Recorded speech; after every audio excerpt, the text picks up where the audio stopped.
Hello, dears. It's good to be here with you. Let's do a hum together, since today is about ways that we can work with anxiety and overwhelm and channel that energy into something useful. So here, we're going to do 3 hums. Again, I've learned this from Resmaa Menakem, who I highly recommend. I highly recommend his work. It's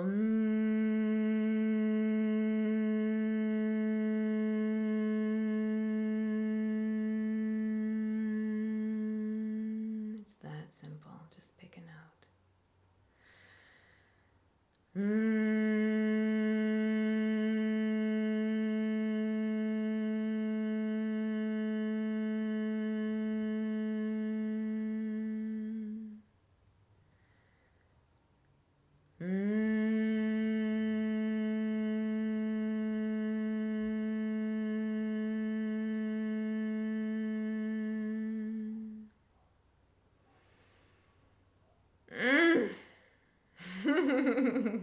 Delicious. As I'm doing that, I love to check in with the usual suspects, which is the places that we tend to hold tension. And they can be unique, but there are also some usual suspects that are just fairly universal. The universal suspects. The back of your neck, the place where your head meets your neck, right there at the first part of our brain, the fight or flight part of, or freeze or fawn part of our brain, the one that we tend to cut off, that you can just check in, see if there's any length that you can gain from that. If there's any taller that your spine wants to be. You can check your jaw. We tend to clamp down when we're overwhelmed or stressed, just which can also keep the breath locked in. So another great benefit to humming is that we have to breathe. Like you kind of can't do it without the breath, at least some breath. And then hopefully by the time you get to that third one, or you can just do this for a while, hopefully by then we're getting more and more capacity. We're really feeling the whole spine extend in that length. You might even be taller than you thought you were. Isn't that exciting? For those of us who are towering. I'm a towering 5'2". Yeah. So you can really stretch out your spine in a way that's not like stiff and stuck and rigid, but that allows it to breathe, allows that energy to flow in some really yummy ways. What I've done is I've folded the little pillow, the little cushion on my chair so that I get a little bit of a rake. You can even get cushions that are sloped, because when you're exceedingly tall, like me, your feet don't necessarily always reach the ground in chairs. So it's really helpful to have your knees below your hips when you're meditating or sitting at a desk. I like to stand, but highly recommend that. It's interesting that just these little adjustments to help our structure support our nervous system make a huge, huge difference. Night and day difference. So tuning into these things throughout the day can help relieve stress and anxiety out the gate. But it also can be a first thing. The more we cycle our attention, so I said back of the neck, jaw, back of the tongue is another one. Are you just like sealing your tongue to the roof of your mouth, or is it nice and gentle? Neck in general, shoulders. Are you doing this all day? So many of the things we do, our arms are bent in front of us. Is there any more space that you can give? Just check into those connector points between your shoulders. Check into all these connector bits. Sometimes I've noticed things like drinking. I used to, like if I'm drinking and I'm tense, if I'm having a glass of water or even tea and I'm tense, it's like, hey, guess what? You don't need all of that tension. It's also one of the reasons people have asked me, about my skin. I don't do any procedures or anything to my skin, but I've been training myself for years to relax my face. I used to notice I would go like, like this when I would drink something, and I said, "Oh, I don't need to do that. I can just, relax every part of me that isn't required for this." I mean, I'm not quite there yet, but I'm working on it. So one of the miracles of the way that we're constructed is our when we get our bone structure aligned in the way that it was designed, it takes a lot of pressure, a lot of the extra load off of our muscles so that they can work the way that they were designed, that our lungs can fill, our bellies can be soft, and our ribs can expand, and we don't have to, cave in or jut out or back out or kind of, be wishy-washy, but can rise and let our presence land. Let our presence land. Let our voice be heard.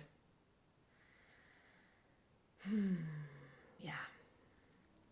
So another point is hips. Are your hips tight? Yeah. So those are some places. What are your feet doing? Are they kind of curled up? Is it too cold? Are you able to have them nice and even if you have feet? Hands if you have hands. Check in with the parts of you that you have, as whole and complete as you are, however you are. Another great help, and I love to share this with friends, colleagues, clients, is take the energy, acknowledging the energy centers that we have in the palms of our hands. I learned this from Richard Rudd, a wonderful teacher, author of The Gene Keys. And especially for women, your right hand, and especially for male identifying, and you might not identify as a binary, so experiment. It might be both hands for you, or experiment with how your energy runs. Often for female identifying people, it can run up your left side and down your right side. And so it's more of a receiving from your left and giving from your right. For you, it might feel like it comes the other way. So just tune in and see. But I like to put my right hand, my right palm, here on my solar plexus if I need a little extra support or I'm noticing I'm tense. There was a whole months, maybe 6 or 7 months a few years ago when I had so much anxiety. I would just wake up with anxiety. It wasn't really targeted at anything particular. I was definitely doing the work that I love. But I would wake up with this anxiety, and I would have it many times throughout the day, and I would have to pause myself and remind myself that, checking in, take a moment to meditate, whatever it was, just saying, or just say, "Hey, Amy, it's okay. You're doing fine."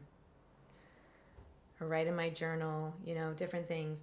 And so I learned that, and I started doing that. I would just put my hand right here. If you're on Zoom or, many different places, people won't even know. It's something you can do secretly for yourself. Or even if you're just hanging out, nobody's going to care. And if they care, and if it's a problem, then they're not worth your worry. So what it does is it feeds your own energy back into you at the energy center that is really about your will. It's about who you put out in the world. And it can also be about how we think we're being received and perceived. So it can be a place of a lot of power and also a lot of vulnerability. Especially when you tune into that same spot in your spine, in the back of you. In many traditions, the back of you is sort of the universal part of you, and this is more of the personal, interpersonal part of you. So, back issues and tension in your back can be about not feeling supported by the universe or by God, or whoever is how you see as the universal, by love, by the force. So giving that energy and tuning in for a moment to feeling it as warmth in your spine, in the back, in that place, can really change things. And then it can help. Oh yeah, let's see, what's my jaw doing? Am I lifting up in a way that is supportive? So it may seem really simple, but it can be right away a huge help that I highly recommend. Just try, experiment. You might have other ideas too. Feel free to share them in the chat because they might help somebody. You can also place your palms together just in a really simple way and hold them. And this gives your own energy back into yourself. And you can kind of let them rest at that will center. This is really great for meetings and for times when you need to present information or be in a meeting with a whole bunch of people.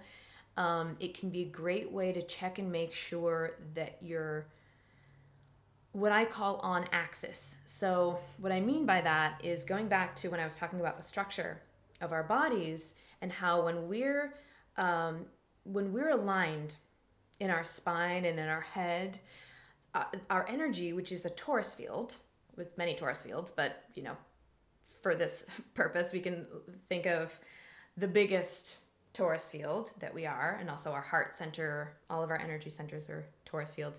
If you're not sure what that is, it can look like a sphere. It can look like a donut. But our earth has a torus field. Apples are a torus field. You can see how there's a singularity inside and the energy runs on both sides. The hemispheres of our brain are a torus field. Your heart energy is a torus field. Now they've determined that at the smallest unit of measurement that's kind of relevant to us right now, and that we can reliably measure at the subatomic level is the Planck. And that is also a mini torus field. Looks like a sphere, but it's a mini torus field. So it's like a teeny little black hole that everything is composed of. So torus fields are a very helpful model, very helpful shape to remind myself of, at least. So going back to that, if I aim to have an effective, clear field, torus field, that infinity symbol is the like a two-dimensional cut into that, is that infinity symbol.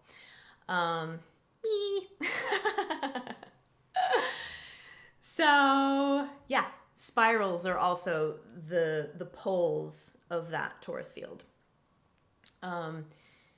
So if we're straight, then that energy can run very clearly and coherently. Just like if this is a hose that my energy is running through my spine, if it's straight, it's going to run really beautifully, and all that energy can come naturally and gently in a flow. If I lean forward, it starts to come at you. Just feel it for a moment. Versus... Now again, there's no better or worse. They're different. If I'm leaning forward, it'll feel really more directed, won't it? If I'm leaning back, what do you feel? If I'm leaning askew, what do you feel? If I'm tilting. This one's interesting because it's sort of inviting you in to my flow. Like I'm tilting this way and inviting you into my flow in a really intriguing way. But if I'm that way, I'm being more skeptical. I'm sort of protecting my flow. Not that it's left or right, but I mean tilting back versus tilting forward. It's interesting. But you can also kind of lean back this way. I'm still part of the flow, is still going this way, but it's like, come to me more than me coming to you. Isn't that fascinating? This is, somebody asked me why I care about quantum physics. This is why. I love tuning into things at the energetic level because it makes everything make more complete sense to me. So, when we're in alignment, when that flow is able to do what our bodies were designed to do, we're also sending our energy straight down into the earth, to Mama Gaia, however you feel, but for me, I experience Earth as alive. So sending that energy straight down to Mama Gaia. And you can imagine sending roots down or just sending that energy down. And please, please, I can only use one word at a time. But please do translate what I'm saying, the meaning of what I'm saying, into the way that makes sense for you. Sometimes I'll use several words to remind us that they're all important and they're all equal and particular to each of us. But please, please translate it. Don't get caught up in, oh, she said this word and I don't like that word. Translate it into words that work for you.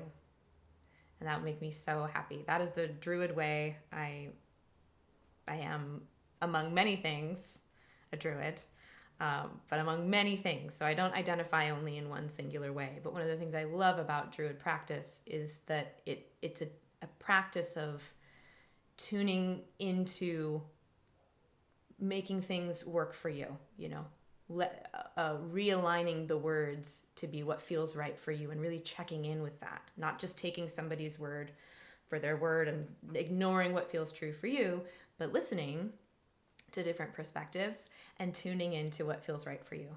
So, as always, with everything I share, that is my hope that you will do. All right, so we can send our energy down. This is really great for overwhelm and anxiety. Just send that energy, the extra energy that has nowhere to go, Anxiety, somebody has said, anxiety is excitement minus breath. Or anxiety plus breath is excitement. Because it's just a lot of energy that doesn't have anywhere to go because we're not letting it. So one of the quickest ways, send that energy down into the earth. When you feel that support from the center of the earth, from the core of the earth, let it rise up in your spine and through the column of your body and out. Send all the excess energy out through the top of your head. You can send it straight up to the sky. You can send it to your favorite star, or if you connect with any beings in the celestial realm, send them up or to the sun. Or you can send them out in your Taurus field to benefit whoever needs that energy to be transmuted, for that energy to be transmuted and benefit you. And yes, I'm leaning forward. Yeah. To benefit whoever needs it. And that you always have, then, that energy runs both ways. You are being cleansed and fulfilled, and you're sharing any excess, all excess, whatever you don't need, with all who need it. I often feel called to, let's see, how would I phrase that? I suppose it's a calling and a knowing at the same time. In meditation, to be feeding earth, and feeding the grid, the energetic grid of all beings, of humanity, of all beings, around our whole home, our whole earth. So it's where that tree of life structure comes in probably every culture. There is something reciprocal to a tree of life. It's a Taurus field. And we are a Taurus field. And when we unite with larger Taurus fields, suddenly we have a place. We belong. We can feel deep comfort in that belonging. We can relax our diaphragm and let energy run into us. We can learn bit by bit to accept that energy, to let it in, because it's always there for you right now. Not in spite of, but because of who you are, who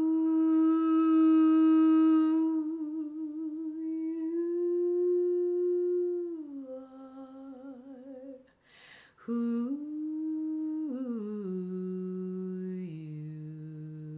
you are.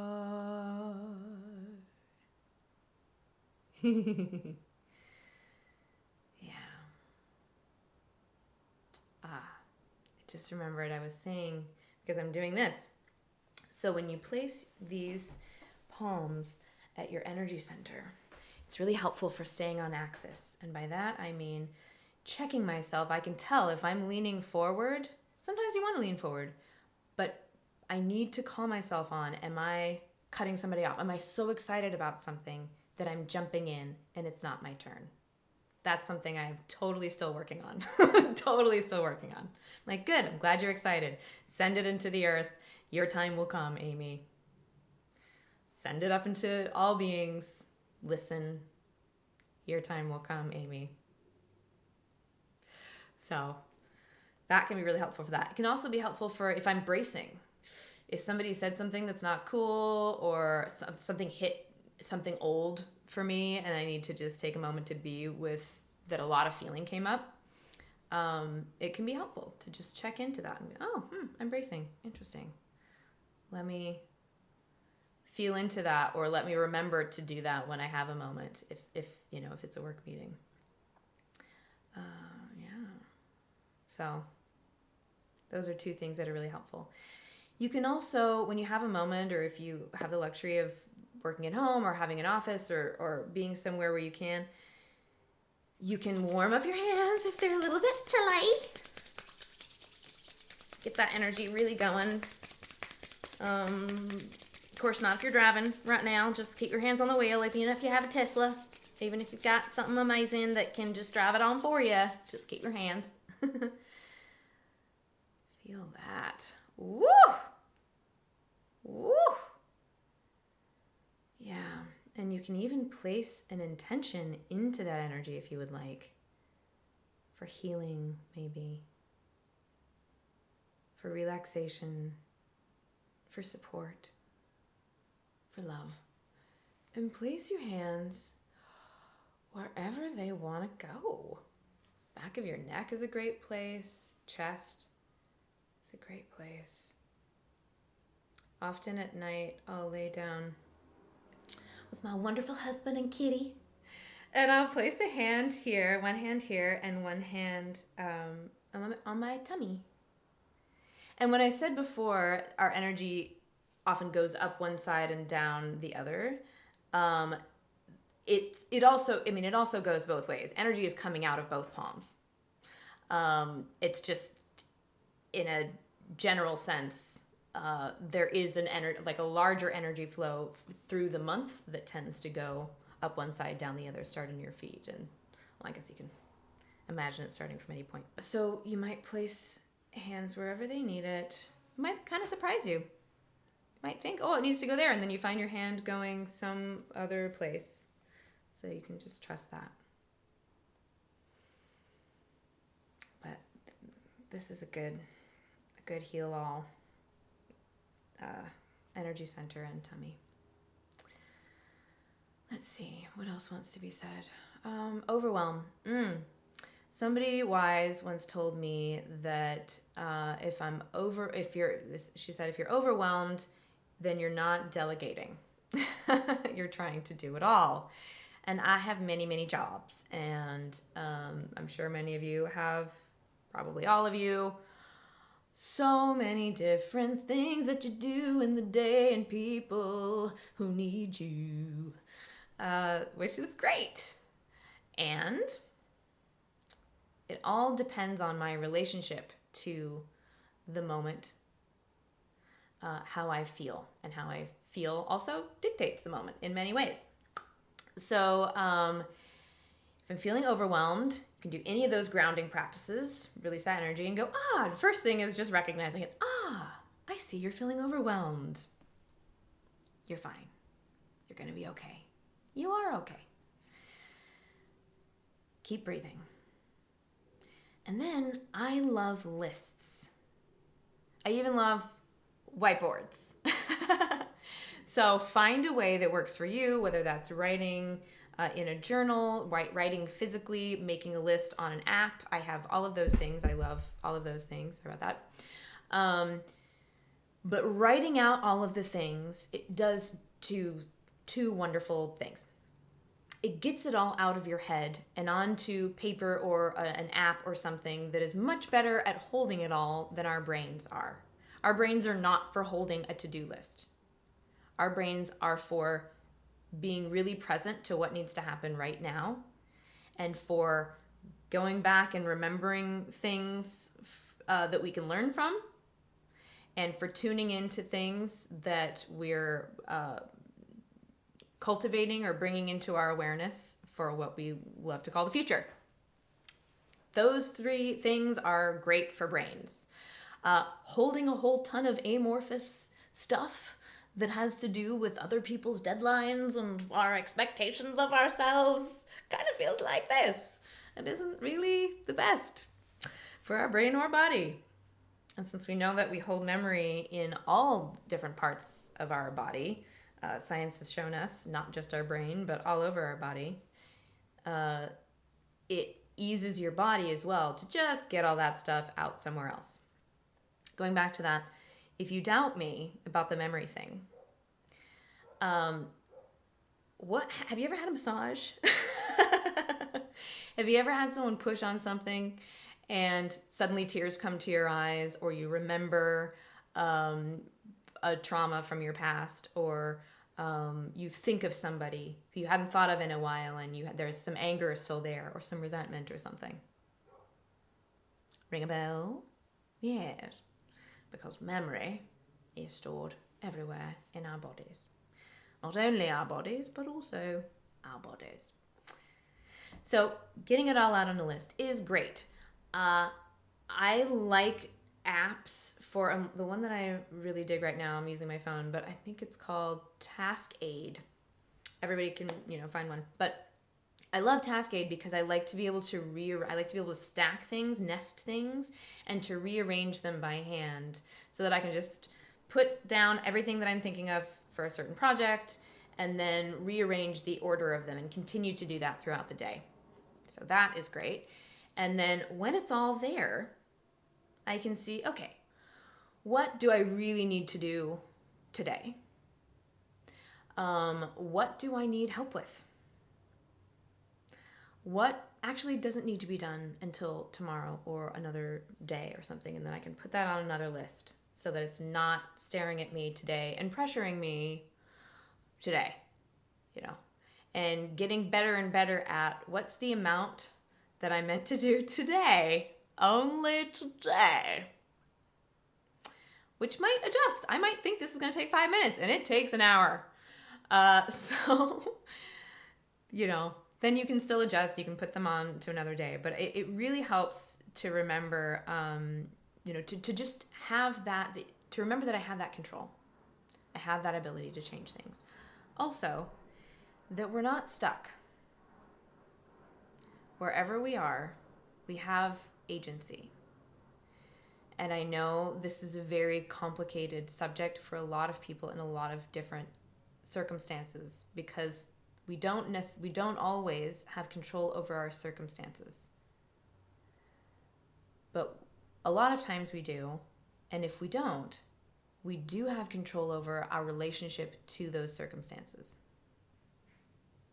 So the very same circumstances, when I frame them as an opportunity, as okay, part of me is telling myself I don't want to be here. I want to be somewhere else. But I'm here. And what I believe is that I'm here for a purpose. I'm in this moment now for a purpose. So if there's something that I feel called to experience because I'm here, I called it in, then what's the opportunity here? What's the opportunity here? What's my growth edge?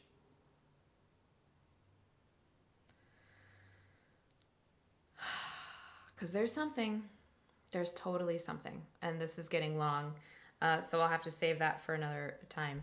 But think about a time. I'll just say this really, really briefly. There was a time I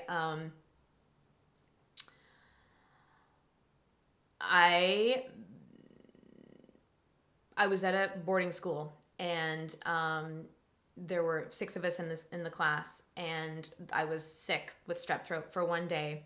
And in that day, they read a play, cast a play. I was the only one who was interested in acting, but it was cast. And so I came back the next day, and I had these 2 little kind of nothing roles that were also, or that was my perspective at the time. 2 little kind of nothing roles that even were further edited by the teacher. So they were very small, and not the roles that I really, really wanted in this powerful play. It was called The Diviners, and it was a really powerful play. So I had some hurt feelings about that, and I needed to really, really work through those hurt feelings so that I could get to, okay, there's an opportunity here. This is what I have. So how can I make this be something that is working for me, that is specially designed just for me? And one of the roles was a man, Basil, I think was his name, and the other one was a woman, and her name was Golda. And it was set in the South, and I had a teacher, my chemistry teacher was from North Carolina, and he had a wonderful accent. And so I took it upon myself in this tiny little mountain village to learn his accent and to work with the physicality of Golda and of Basil. So that the moment I stepped on, and I was 16, it's a little while ago, so that the moment I stepped on stage, I wanted people to know right away who I was. And even though the line, I don't remember a single line from it, that was my goal, was can I switch? Can I be so completely this one character and then so completely this other character that people can hardly believe it's the same person? That became my goal. Well, guess what I ended up having an entire career based on? And if you've seen a lot of my videos, bless you, either way, I did a video long ago called I Am an Actor. I'll link it in the thing, where I was switching back and forth between male and female in that, and in a song. And so, so I gained skills because I let myself, after I'd freaked out properly, I was 16 after all, and there were no phones, and I just had my little freak out. After that, I got really clear. I was like, okay. And I didn't ask to change anything. I knew I wasn't asking to change anything, but I needed to acknowledge my hurt feelings and then go, okay, how can I make this work for me? How is this here for me? Yeah. So if there's something in your life that you're feeling overwhelmed about, maybe it's there to help you build skills for dealing with more, because maybe the universe is saying, you know what, you actually, if you just get organized and get some support, you can handle more than you're letting, a bigger, more complex life than you think you can. And I'm giving you this constellation so that you can learn how to do that and feel awesome about it. So I hope that helps. Feel free to share things that are helpful to you. I know I can't fit it all into 34 minutes and 42 seconds, but but I hope it's helpful for you. I love you. I love you. We are so connected. That's what that means. I'm sending you love right now in this moment. Mwah! Thank you for being you.